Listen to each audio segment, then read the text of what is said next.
I'm Dr. Leon. Last week, I had 3 patients back to back whose blood pressure looked borderline high until I changed exactly one thing about how I checked it. I gave them 5 minutes of quiet sitting first. 2 of those readings dropped by double digits. Nearly half of adults in the United States have high blood pressure, and a huge number of them don't even know it. Today, I'm ranking the 8 most common blood pressure measurement mistakes, from barely moves the number to this one, could get you put on medication you don't actually need. Stick around, because by the end, I'll cover exactly how to get a reading you can trust, what your numbers actually mean once you have one, and a few things almost nobody tells you about checking your blood pressure correctly. Here's why this matters. Blood pressure isn't a fixed number. It shifts constantly based on what you just did, how you're sitting, even whether you've been talking. In a typical visit, you might be in the cuff within 30 seconds of sitting down, and almost every part of that process can push the number up. Individually, some of these mistakes only move things a little. But they stack, and by the end of this list, we're talking about combinations that can add 30 or 40 points to your systolic number, enough to turn a normal reading into something that looks like an emergency, or the other way around. Let's count them down. Number 8. Crossing your legs.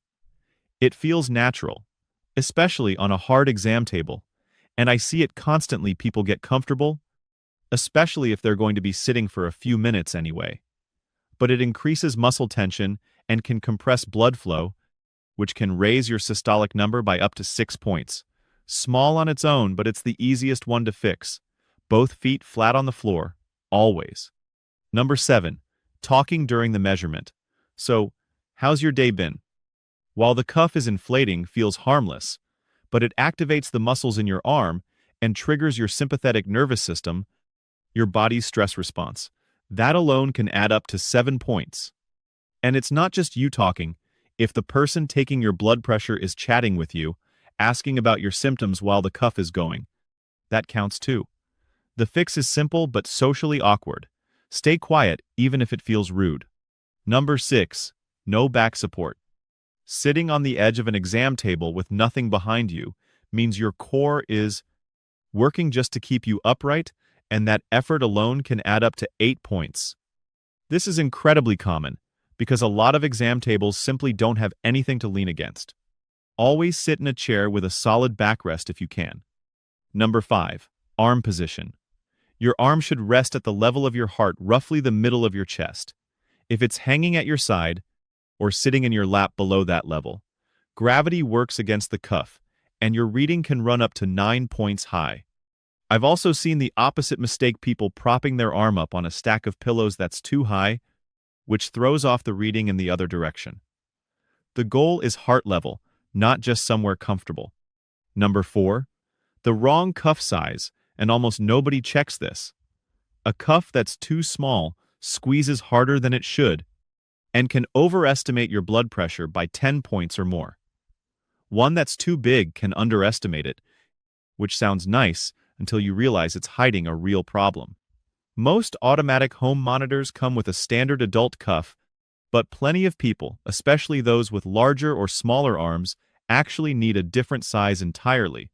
Your arm circumference is printed right on the cuff. Measure your arm and match it before you ever press start. Number 3. Caffeine. If you drink coffee every day, your body's adapted. The effect is minimal. But if you're not a regular coffee drinker, and you grab a large coffee before your appointment, that can push your systolic number up by close to 10 points.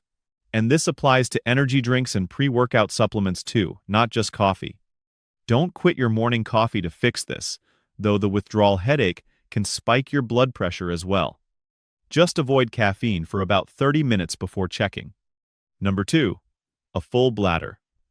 This one surprises almost everyone. Needing to use the bathroom activates that same stress response, and it can raise your systolic number by 10 to 13 points. I've had patients whose blood pressure dropped 10 points the moment they came back from the bathroom and we rechecked. So, before any blood pressure check at home or in the office, use the bathroom first. And number 1, skipping the rest period. This is the big one because it's also the most common. You walk in, sit down, the cuff goes on all within seconds. Without at least 5 minutes of quiet rest first, your systolic number can run 10 to 15 points high just from the stress of getting there and sitting down. And if you've just climbed a flight of stairs or rushed to your appointment because of traffic, that effect is even stronger. For some people, it's even bigger. Just being in a medical setting can trigger a genuine stress response, white coat hypertension, pushing readings up by 20 to 30 points. We see this in roughly 1 in 5 people. Stack that on crossed legs, no back support, and a full bladder, and someone can walk out with a reading 30 to 40 points higher than their true resting number. And here's the flip side. White coat hypertension means some people get diagnosed and medicated for a problem they don't actually have. But there's also masked hypertension, normal readings at the doctor's office, but elevated blood pressure everywhere else. It's actually more common, affecting up to 30% of people, and arguably more dangerous, because it goes completely unnoticed.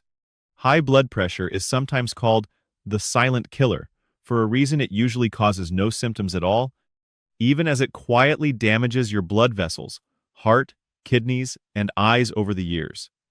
By the time symptoms show up, the damage has often already been done.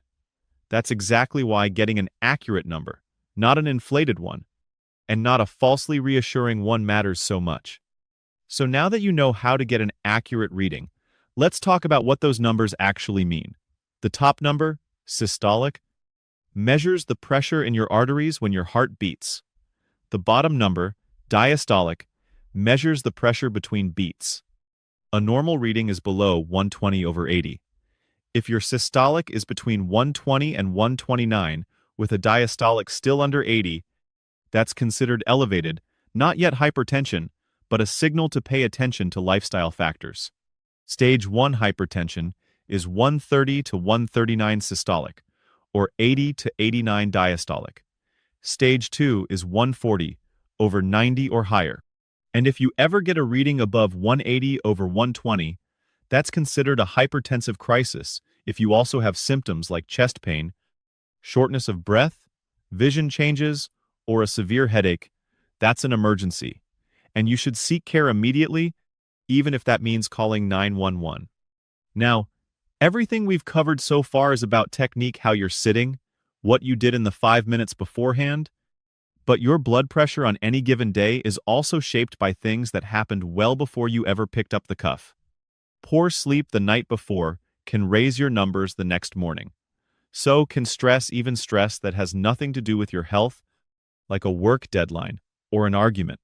Alcohol the night before can actually lower your blood pressure briefly, then cause a rebound increase the next day. A high-sodium meal, think takeout, processed foods, canned soups can raise your blood pressure for several hours afterward. And if you smoke, even one cigarette can temporarily spike your blood pressure for up to 30 minutes. None of this means your monitor is broken or that something's wrong with you. It's just part of why a single reading is a snapshot, not the full picture. And it's exactly why averaging multiple readings over a week is so much more useful than reacting to any one number. So here's the protocol I give my own patients. Sit quietly for 5 minutes first. No talking, no phone. Chair with back support, both feet flat, legs uncrossed. Arm resting on a table at heart level. Correct cuff size for your arm, and if you're shopping for a home monitor, check. Validate bp.org first, an independent database of devices actually tested for accuracy. I'd also steer clear of wrist monitors. Even a slight change in wrist position throws off the reading. Empty your bladder, no caffeine for 30 minutes beforehand. One bonus tip: at least once, check both arms. A small difference is normal, use the higher reading going forward. But if one arm consistently reads 10 points higher than the other, mention it to your doctor. Occasionally, that can point to a vascular issue worth checking. For your routine, 2 readings in the morning, right after waking, 2 in the evening before bed, for about a week. Average everything. If that average is 130/80 or higher, that's worth a conversation with your doctor over time. That level of pressure raises your risk of heart attack, stroke, and kidney disease, and it's one of the most treatable risk factors there is. And write your numbers down or use a simple app every single time, even the high ones, even the ones that don't seem to make sense. Patterns matter more than individual numbers, and bringing a week or two of consistent data to your doctor is far more useful than any single in-office reading ever could be. If you're already taking medication for blood pressure, timing matters too.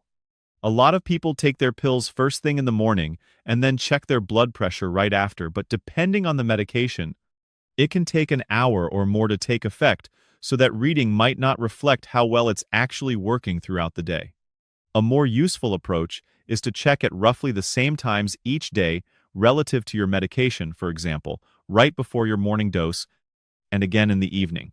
That gives your doctor a much clearer picture of how your blood pressure trends throughout the day, not just at one moment. And one more thing. Never stop or adjust a blood pressure medication on your own based on home readings. Even if your numbers look great, always loop in your doctor first. A couple of quick questions I get all the time. Does it matter what time of day I check? For tracking trends, consistency matters more than the specific time. Pick a time that works with your routine and stick with it. Many people find their blood pressure is naturally a bit higher in the morning, and that's completely normal. Should I check before or after exercise? Always before. Exercise temporarily raises your heart rate and blood pressure, sometimes for an hour or more afterward. So, checking right after a workout gives you an artificially high number that doesn't reflect your resting blood pressure. Quick recap before we go. Crossed legs, talking, no back support.